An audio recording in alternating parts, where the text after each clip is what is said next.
Hartono, seorang lelaki yang mempunyai istri dan 2 orang anak, berprofesi sebagai penebang pohon panggilan.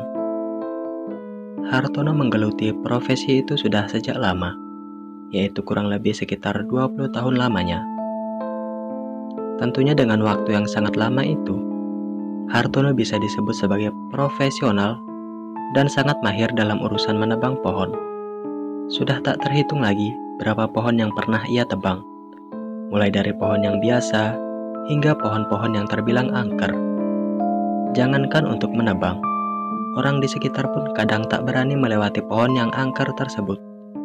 Namun, itulah resiko yang harus dihadapi Hartono. Mau tidak mau ya harus mau demi menafkahi keluarganya.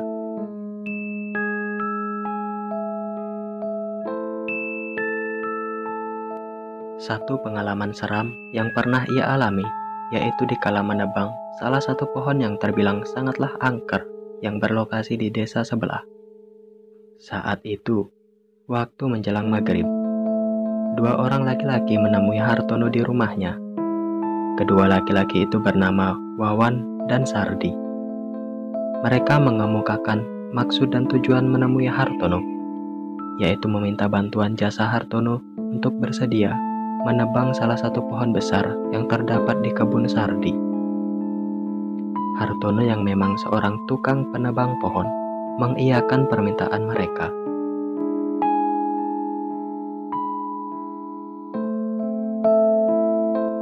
Tetapi, di tengah pembicaraan, Sardi berkata kepada Hartono bahwa sebelumnya Sardi dan Wawan pernah mencoba menebang pohon itu.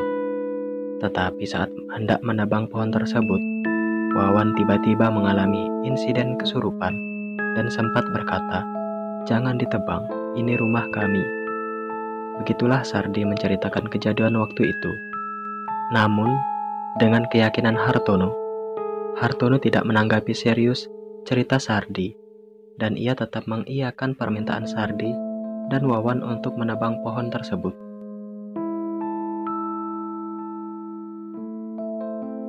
Keesokan harinya, Hartono berangkat menuju ke desa sebelah, tepatnya ke lokasi kebun Sardi, menggunakan motor bututnya, dan juga tak lupa membawa peralatan yang biasa dia bawa saat menebang pohon, seperti gergaji mesin, kapak, tali, dan peralatan lainnya.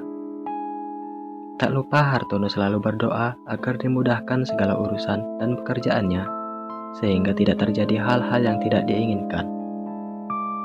Kebun Sardi tergolong jauh dan masuk ke dalam hutan, sehingga jauh dari pemukiman warga.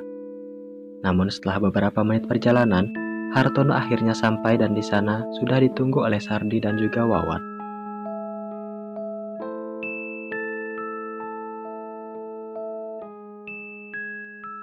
Hartono menuju ke salah satu pohon yang akan dia tebang.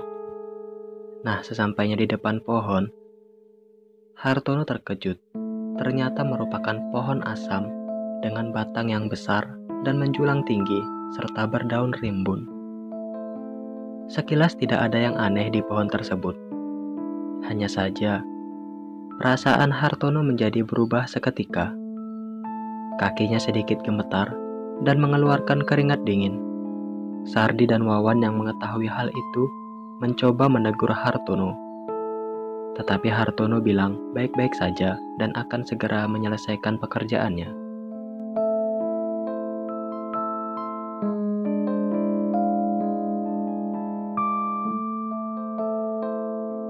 Memang bukan baru kali ini Hartono menebang pohon yang katanya angker.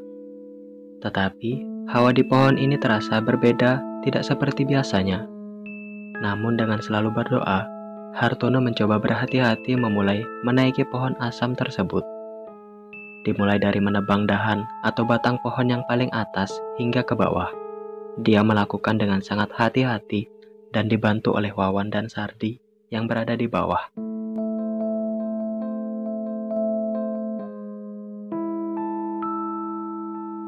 Sedikit demi sedikit, pohon itu sudah mulai gundul dan tersisa batang utamanya yang besar. Karena saat itu waktu menunjukkan azan zuhur, Hartono memilih beristirahat dan menunaikan salat di rumah Sardi sembari menikmati bekal makanan yang dia bawa dari rumah.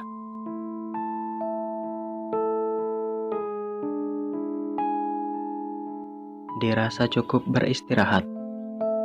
Mereka bertiga akhirnya kembali ke kebun Sardi. Namun, alangkah terkejutnya mereka ketika melihat pohon yang tadinya sudah mereka tebang dan menyisakan batang pohonnya saja. Kini batang yang gundul tersebut kembali tumbuh daun-daun kecil dalam sekejap.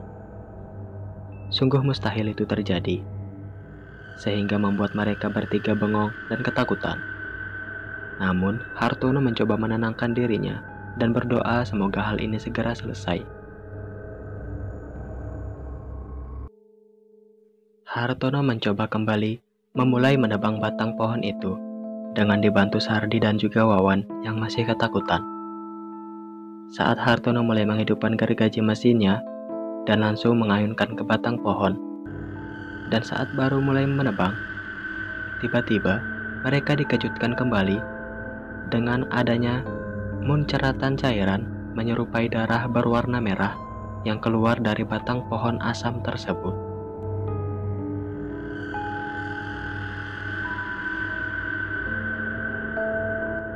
Sardi dan Wawan terkejut ketakutan, begitu pula dengan Hartono. Hartono tak berani mencoba mengambil cairan itu. Apakah itu murni getah yang berwarna merah ataukah darah asli? Mereka tidak tahu. Hartono akhirnya mematikan gergaji mesinnya dan menunggu cairan tersebut habis dengan sendirinya. Mereka bertiga hanya bisa memandangi cairan menyerupai darah tersebut terus mengalir hingga tetesan yang terakhir.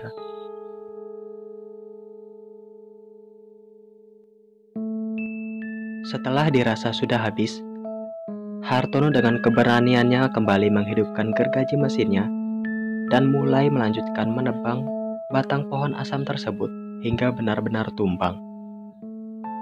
Dan akhirnya semua pekerjaan Hartono menebang pohon asam tersebut sudah selesai. Lalu Sardi memberikan upah yang cukup besar dari biasanya, dengan alasan jika bukan Hartono, pasti tidak ada yang berani menebang pohon ini. Terlebih lagi, terdapat beberapa kejanggalan saat menebang pohon tersebut. Nah, lalu Hartono berpamitan pulang kepada Sardi dan juga Wawan. Selepas maghrib, Hartono merasakan kantuk yang luar biasa. Dia berpamitan tidur kepada istrinya. Istrinya yang berpikir jika Hartono kecapean, mengiyakan suaminya tersebut. Dengan sekejap, Hartono pun langsung tergeletak di kasur empuknya sendirian.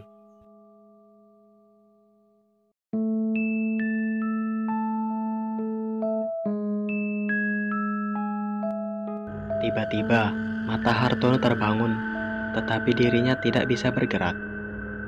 Apa yang dilihat Hartono membuat dirinya sangat ketakutan. Di hadapannya ramai sekali hantu-hantu yang belum pernah ia temui sebelumnya.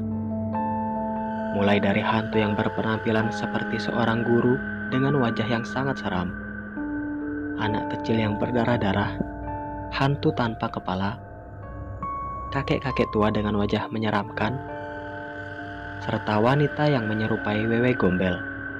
Semuanya berwajah seram mengerikan yang membuat Hartono menangis ketakutan tetapi tidak bisa berteriak mengeluarkan suaranya. Badannya kaku sekali, tak bisa digerakkan, tetapi telinganya mampu mendengar rintihan dan tangisan dari para hantu-hantu tersebut. Sudah bisa dipastikan jikalau hantu-hantu tersebut berasal dari pohon asam yang ditebangnya tadi. Sontak, dia merasa ketakutan.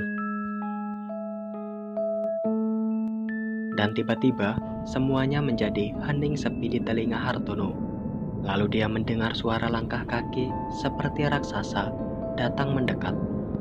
Dan keluarlah sesosok genderuwo berada di barisan paling belakang di antara kerumunan hantu-hantu tersebut dengan wajah hitam legam berbulu lebat menyeramkan dan juga sorot matanya yang merah dan tajam.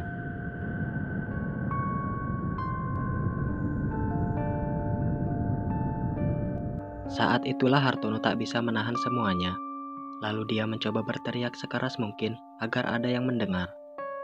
Dan benar saja, teriakannya itu terdengar sangat keras oleh istrinya. Lalu Hartono seketika langsung mendengar istrinya yang memanggil-manggil namanya. Sontak Hartono terbangun dari tidurnya, dan dia menyadari bahwa tadi ia sedang bermimpi, didatangi oleh penunggu pohon asam yang ditebang tadi. Syukurlah dia bisa berteriak hingga sang istri mendengar teriakan Hartono lalu membangunkan suaminya itu.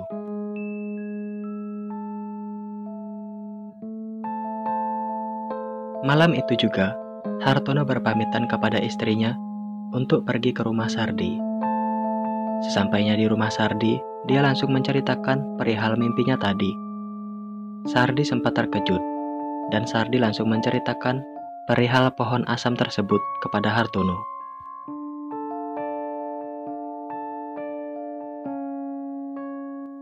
Sebetulnya pohon itu dikeramatkan, ungkap Sardi. Pohon asam itu sudah tergolong sangat tua. Dulu ayahku mengeramatkan pohon itu untuk sebuah ritual. Entah ritual apa yang dilakukan oleh ayah Sardi, dan yang pasti setiap tahunnya pada malam satu suro, ayah Sardi selalu mengajak beberapa orang ke pohon itu. Tetapi orang-orang yang diajak oleh ayah Sardi tak kunjung kembali hingga saat ini. Apakah digunakan sebagai tumbal? Sardi pun tak mengetahui secara pasti. Hingga ayah Sardi merenggut nyawa di pohon tersebut, dan bisa jadi ayah Sardi sendiri merupakan tumbal terakhir sebelum pohon asam itu ditumbangkan.